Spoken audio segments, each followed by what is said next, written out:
We get a chance now to respond to both of you.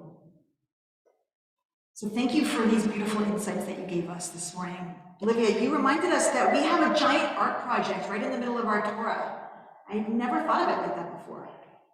So the first thing the Israelites do after they meet God at Mount Sinai is make an art project, create something beautiful. It involves colors and textures and designs and metals and fabrics and wood, and everyone who wants to be part of it can contribute something, and everyone with skill or artistic ability is invited to help build it. And Eliana, you teach us that one of the most fascinating details in this tabernacle are these kruvim or cherubim or cherubs. The fact that there are two golden angels, the fact that they face each other and not us, the fact that they're hidden inside of the Holy of Holies, a place where only Moses and the high priest can go, all point to the idea that they were not meant to be worshipped, as you said. They were not meant to be confused for idols or gods. Because as Rashi teaches us, the tabernacle building project was an antidote to the golden calf. Now let me tell you about this.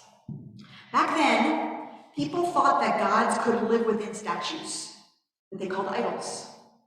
And they worshipped these statues like a golden calf, instead of worshiping the one God of the universe.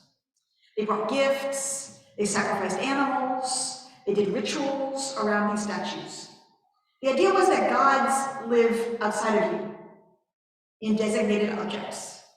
And if you give your attention and your devotion and your wealth to that object, good things will happen and bad things will be prevented. Now, Eliana, you did a good job of talking about the modern equivalencies, things we worship today by giving them a ton of our energy and attention and resources, things that might make us miss out on the big picture of what's really important.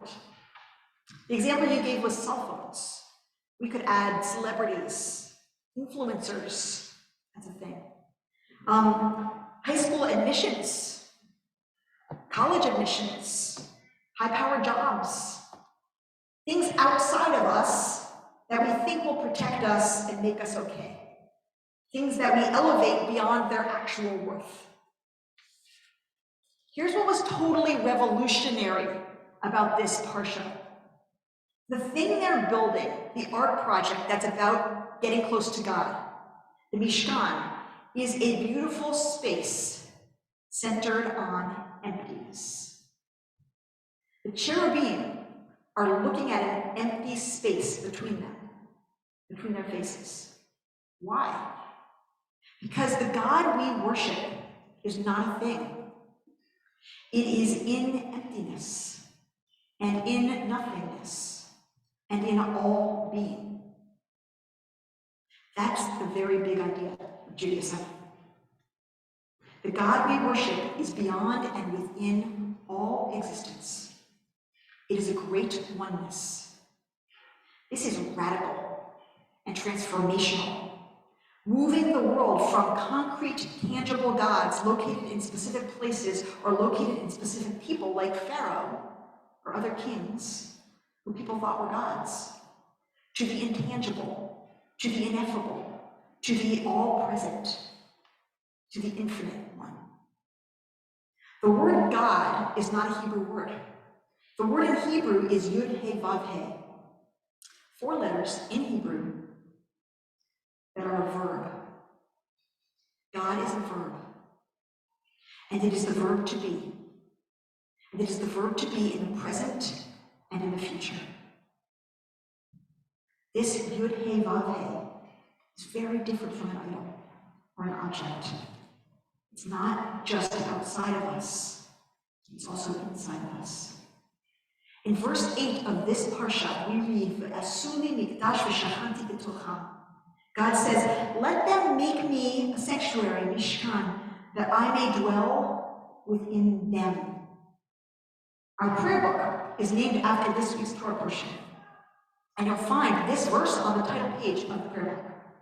Now, it's often translated as "I will dwell among them," or "I will dwell in their midst," which is what's in the title page of our book. But it literally means, "I will dwell within them." Chama Leibowitz quotes Tzedel HaDerech to say that what God is seeking here is not entering into a building or sanctuary, but into the hearts of the people. The use of the plural pronoun betocham, in them, instead of bo, in it, is meant to teach us that, quote, the divine presence does not rest in the sanctuary on account of the sanctuary, but on account of the people of Israel, for they constitute the temple of God. As the commentator Malbim explains, God commanded that each individual should build God a sanctuary in the recesses of their own heart. God doesn't need a dwelling place in a building. The building is there to remind us that God lives in us. We are inherently worthy in the eyes of the Jewish tradition, so worthy that God's own presence will dwell here. You might think that that means we're supposed to be perfect, to live up to some impossible ideal. But in the very same symbol of the Mishkan, we have acceptance of our imperfection. Torah and Judaism understand that we are not perfect. We are far from perfect. We're not even supposed to be perfect. Being human, we make endless mistakes. We make mistakes every day, some big, some small, some private, some public, some embarrassing, some that show our ignorance, some that show what we don't know that we should have known, some mistakes that hurt other people, some mistakes that fall short of our values and what we stand for and who we want to be, some that make us feel ashamed. Here's what's brilliant about our tradition. Judaism is so aware of the experience of shame, of guilt, of making mistakes, of the very human experience of being flawed, that it's about healing mistakes. The Mishkan was centered on the project of moving everyone away from physical idols and gods toward the idea of the one God. And its primary function was enabling people to recover from mistakes. The entire next book of the Torah, Leviticus, is about using the Mishkan that's built in this parsha to help people recover from mistakes. People draw near to God primarily by recovering, healing, and atoning from and for mistakes. And you know that this is still happening today, right? Because the most important day of the year is called the Day of Atonement, Yom Kippur. And actually, every day in the liturgy, we are meant to atone. We're meant to name our mistakes and atone for them. The understanding is that what it is to be human is to be imperfect beings, riddled with mistakes, and yet possessing the divine likeness, worthy of the divine presence. So part of what it is to draw close to God, part of what it is to be in touch with God's presence, is to acknowledge our mistakes, to say, I'm sorry, to repair wrongs, to seek forgiveness. We call this, as you know, teshuvah. It's what we do in the High Holy Day season, that's what we do all year long. To learn, and that's what Torah is. Torah means instruction, learning. To learn, teaching and learning is the essence of being Jewish. Being humble about our flaws, our missteps, our shortcomings, owning them, and then going about growing to be better and doing better. Always knowing that though we're flawed, we are worthy. Now, these ideas are meaningful and important for our whole lives, but they're particularly relevant right now because we live in a culture intolerant of mistakes, where people who do something wrong, whether by accident or on purpose, are canceled, are vilified, are demonized.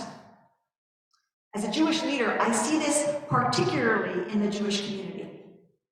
People tear each other down for making a mistake, are utterly unforgiving and cruel.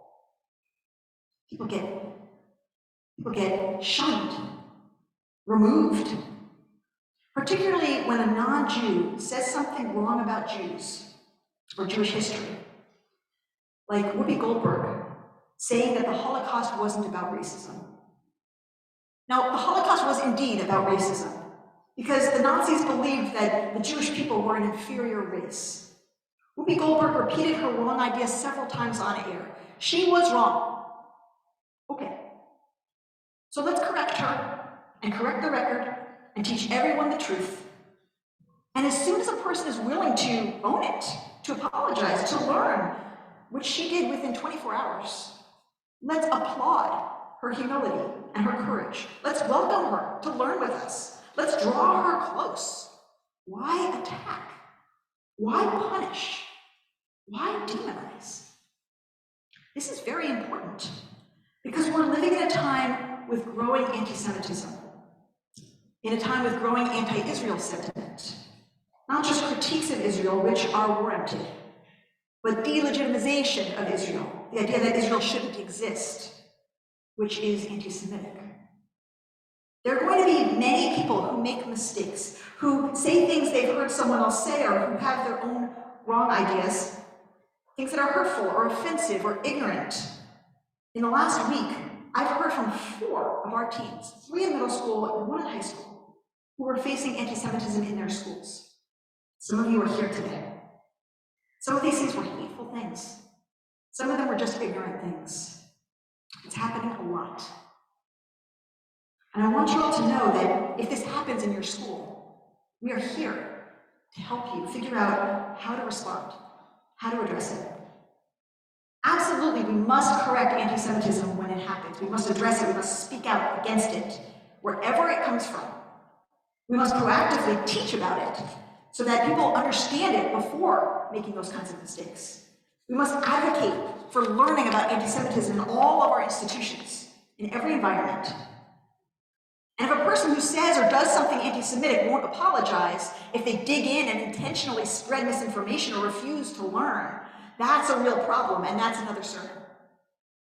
But when there's humility, and when there's openness, and when there's the willingness to admit not knowing, the willingness to own a mistake, the possibility of someone joining us, of someone learning from their mistake and growing closer to the Jewish people in the process, learning more about our history, becoming an ally, why would we push them away? Why would we make them feel hated? Why would we punish them? Why would we shame them? It's not strategic, and it's not Jewish. Judaism has a particular prohibition on shaming people, as our tradition in its deep wisdom understands that shame is an obstacle to change. Our primary goal in Judaism, as seen through the Mishkan and the process of Teshuvah, is to enable people to learn from their mistakes so that they can live up to their highest, most divine selves. You could say that a central idea of our religion is that we will always make mistakes, and yet we are worthy, so worthy that we are a sanctuary for the image and presence of God. We always are striving to draw nearer to that presence, to that mysterious Yud He Vav He being becoming within us and around us. To do so is to acknowledge mistakes and change, to know that we're imperfect, but learning always, atoning and growing. Because God is not some static idol outside of us. God is a living, moving presence, always pulling us toward the holy, toward the beautiful, toward the just, toward the whole. Shabbat shalom.